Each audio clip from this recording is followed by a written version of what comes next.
Bavandimwe nkunda, Yezu Kristo akuzwe. Twageze ku cyumweru cya kane cya Adiventi.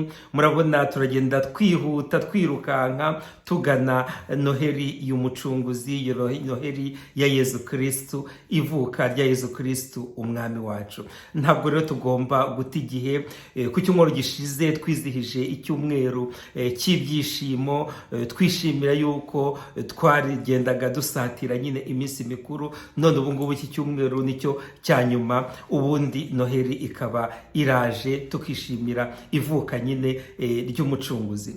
Ni ibintu byiza kubona Imana yacu ishaka yuko tugendana kandi ikatugenera igihe nk'iki gikomeye cya Adiventi, kugira ngo tubashe kwitekerezaho, tubashe kuyitegurira amayira, kuko Yezu Kristo arashaka kuvukira muri buri wese muri twe. Nicyo gituma n'uyu munsi yongera kutubwira ngo tumukingurire amayira, kuko ashaka kuvukira mu buzima bwacu, mu mitima yacu, cyane cyane muri biriya bintu byacu bidutera isoni, bigatuma kenshi na kenshi urugendo rwacu rutihuta cyangwa se mu kimwe rugahagarara. Ivanjiri y'uyu munsi iratwereka Mutagatifu Yosefu, umugabo w'indahenyuka wa Bikira Mariya.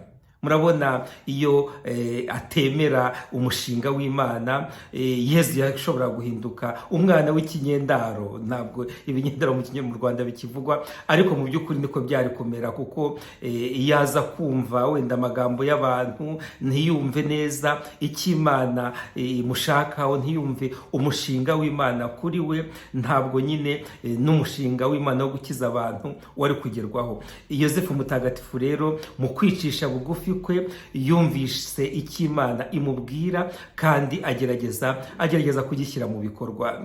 Bavandimwe rero, ni ibintu natwe tugomba kwiga, kuko Imana yacu ihora itubwira, kandi mu kutubwira ikoresha ibintu biciye bugufi byo dusanga mu buzima bwacu bwa buri munsi. Nk'ubu ngubu yagiye igera kuri Yosefu, imubwira ubutumwa bwiza mu gihe harimo yibaza ibintu byinshi cyane. Agiye gusezerera umugore, umufiyanse we mu ibanga, umukobwa yari yarasabye mu ibanga, nibwo Imana yamugezeho mu bitotsi, imubwira iby'imishinga yayo, ibyerekeranye na Bikira Mariya. Imubwira iti ntugire ubwoba bwo gufata umugeni wawe, kuko umwana agiye kwibaruka akomoka kuri Roho Mutagatifu, kandi azaba nyine ikirangirire. Murabona niko Imana ikora. Ubundi nk'umuntu utari mu busabane bugaragara n'Imana,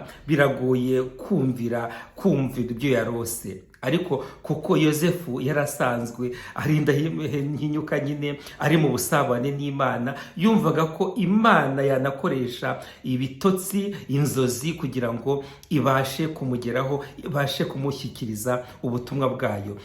Nicyo gituma rero uyu munsi bavandimwe duhamagariwe kwitonda, tugaha agaciro umushinga w'Imana ku buzima bwacu, kandi tukagerageza kumva neza icyo Imana itubwira, kuko itubwira ikurikije, ihereye yifashishije ibintu biciye bugufi dusanga mu buzima bwacu. Twabibonye Yosefu nyine Imana yamugezeho ihereye ku nzozi, ihereye ku bitotsi. Ntitugire ubwoba rero, ntitugire ubwoba bw'umushinga w'Imana kuri twebwe, ntitugire ubwoba bw'ibyatubaho, kuko nta kintu na kimwe gishobora kutubaho Imana itacyemeye. kandi iyo umushinga w'Imana kuri twe tuwakiriye, nta kabuza icyo twunguka ni umunezero, icyo twunguka ni umwidegembyo, icyo twunguka ni liberté,